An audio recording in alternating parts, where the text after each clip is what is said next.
I don't agree, because I've met a lot of high-value men who are very successful that want a woman who has passion and drive and focus as well. Let me ask you a question on that. Do you think that men lie to get laid? Yes. Do you think men will tell you what you want to hear to get laid? Never. The more money a man makes, the less he cares about the money that you bring or your career. Yeah. So I would argue that actually the less money a guy makes, that might be the type of guy who is more inclined to have some sort of care about the money you bring. If he's looking long term into like, okay, I want a family, the economic reality, we're going to need two incomes. He might care, but you specifically mentioned like high earners, and I would argue high earners actually, the more money a guy makes, the less he cares about how much money he makes. Gotcha, bitch! What does a man need to do to get you guys to notice him? Very simple. We want a man who acts like a man, who's manly, who takes care of things. Leader. I don't need you to kill an alligator with your hands, but I need to feel so feminine around you because you are so masculine that I can turn my brain off because I know you've got it. Yeah. I trust you. I trust your intellect. I trust your character. I trust that I can close my eyes and follow you blindly, and I'm going to be happy about where I end up.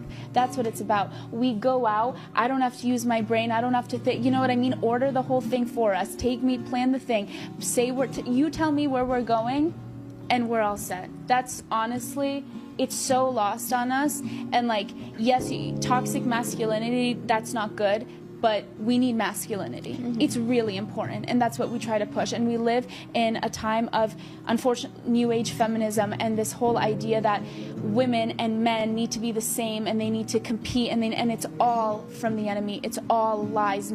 All that fuss over a woman who didn't uphold traditional values sleeping around, and now, as she approaches the age when her looks decline, she suddenly wants a relationship with a man who will treat her like a pure, virtuous woman who saved herself for marriage. Whenever a woman lists all the things she expects from a man without mentioning what she brings to the table, it's clear she's looking for a free ride. This woman just craves a luxurious lifestyle, expecting to be pampered as if she's staying at a 5-star hotel. I'm going to be honest, I'm sick and tired of coming home after a long, stressful day at work and having to sit on a couch to relax. And not a beard. You are in a relationship with someone who you want to be with forever, then please listen to this so you don't make the same mistakes I did and lose that person. No relationship is perfect. Every relationship has its problems, its fights, its issues, and sometimes those are problems that are reoccurring that have just never been resolved. But like, listen to this. If you guys are fighting and you can't figure out like why you can't get on the same page, then this is what you do. Take your feelings and the way you feel you've been hurt and take that and shove it aside. This is not about you right now. Chances are somehow you've hurt your partner too, and they want you to hear them and you want them to hear you. So you have to put your feelings aside and you have to actually put yourself into their head.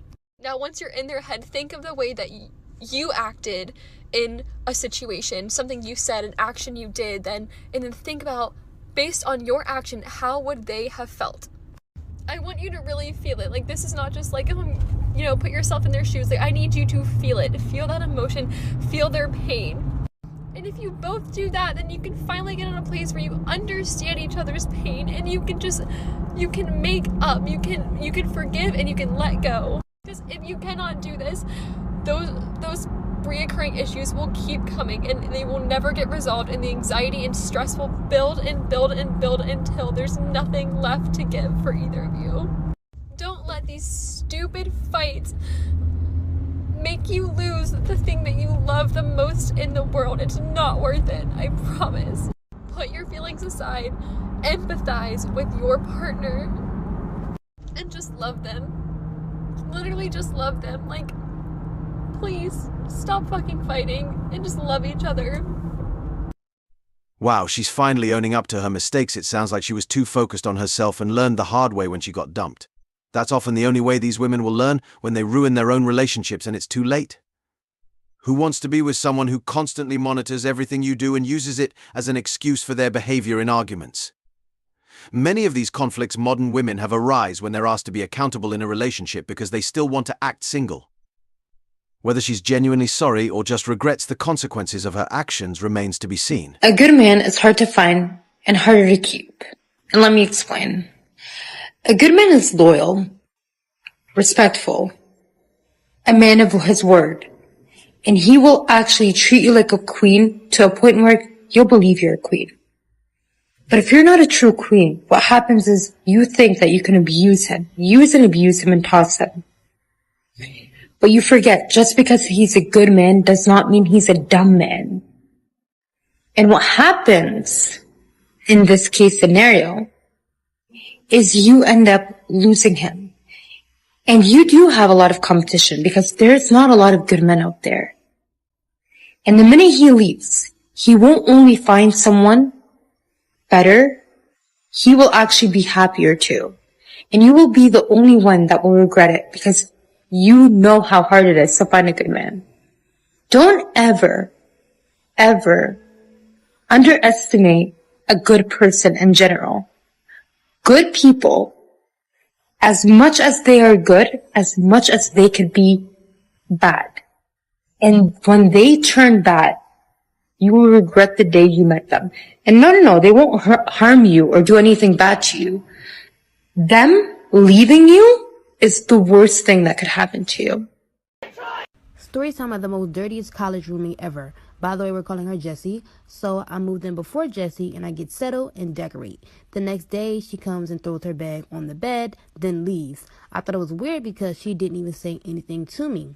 Couple hours later, she comes back and I'm like, hello? And she's like, my bad, and comes gives me a hug. She smelled very bad. She starts unpacking all of her clothes and blankets, but they smelled like mildew.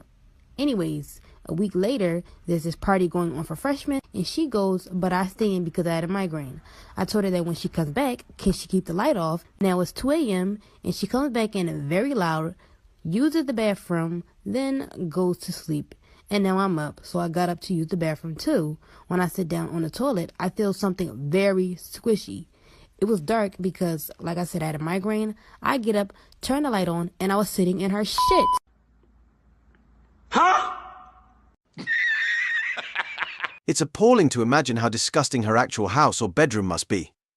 There are guys who wouldn't mind and would still sleep with her. Women are supposed to be the ones who keep things clean and smell good. Men might have excuses for being dirty like working construction or getting hands-on with engines, but a woman being filthy is a definite red flag. You could catch a disease or several STDs from sleeping with someone like that, especially if she's sharing a room with roommates. It seems this roommate has never held a job, which adds to the frustration of why college can be so terrible you pay a fortune to share a cramped dorm with strangers you have no say in choosing. I wouldn't be surprised if this woman making the video has 6 figures of college debt and doesn't even use her useless degree. But hey, at least she has some cool college stories. My choice! My choice! My choice! My choice! My choice! My choice! My choice! My choice! A weak man will always be surrounded by a bunch of lame-ass, weak-ass bitches. In his mind, he thinks he's masculine. He thinks he's rough and tough and he's showing off for all the ladies. He looks fucking stupid because he thinks he's masculine, but the reality is he's a woman trapped in a male body trying to be like a woman. So he surrounds himself with women at all times. Let me tell you something, ladies. A group of turkeys, you ever see a pack of turkeys or a pack of pigeons rolling together? You'll never see a turkey or a pigeon moving alone. They always got a pack around them. But you will see an eagle or a falcon or a hawk circling in the sky by themselves. Your ex could not handle you because you are an eagle. You are a hawk. You are a boss bitch and you don't need validation from a group of people. You walk alone, bitch. You a leader. You not a follower. But his bitch ass, oh, he's definitely a follower. He's got a pack of pick-me-ass bitches following him. Go to his Facebook page and go to his friends list and see who's fucking clicking the like button.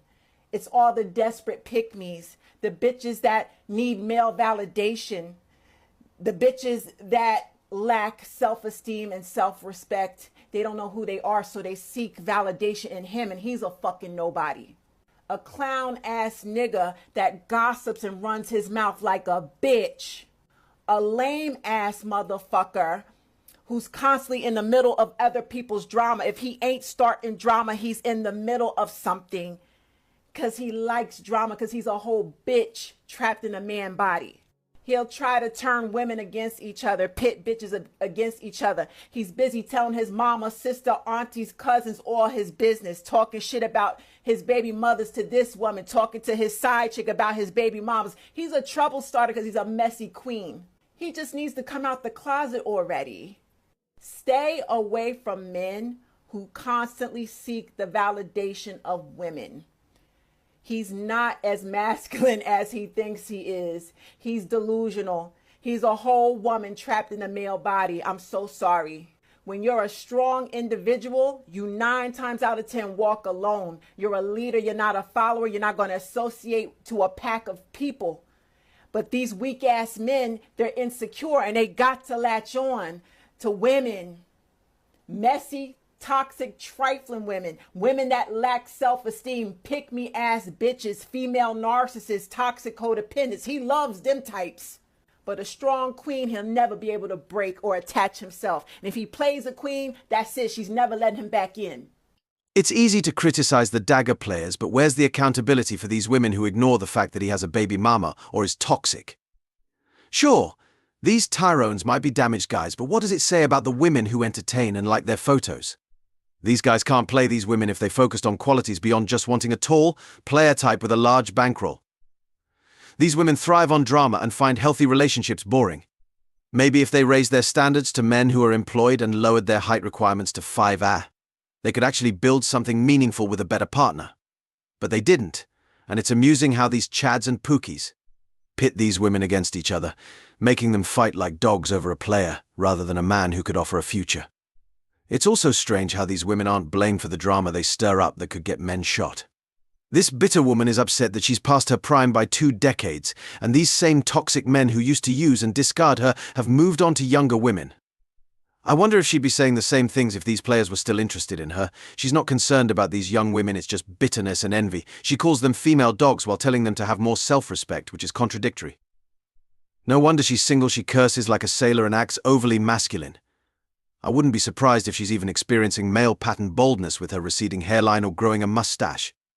One of the biggest icks I'm experiencing in dating right now is the mansplaining. And I don't know if it's because I look young and they think like, oh my God, like I'm gonna impress her and say all these facts and knowledge and she's gonna be like, oh my God, wow, you're so smart. Like, I don't know if it's like word vomit and you're nervous and you just start to and just ramble on and you just tell me everything that comes to your mind.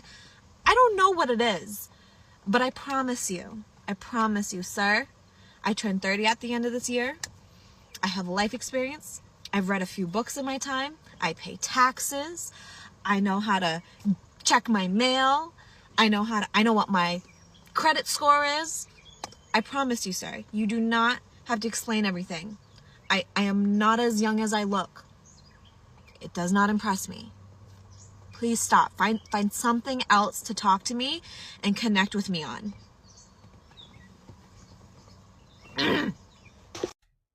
They think you're clueless, which is why they feel the need to explain everything to you.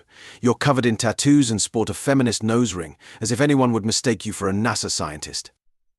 I doubt you hold a critical job that contributes to society like most men do. It's no wonder you're approaching 30 and still single, some things you just can't make up.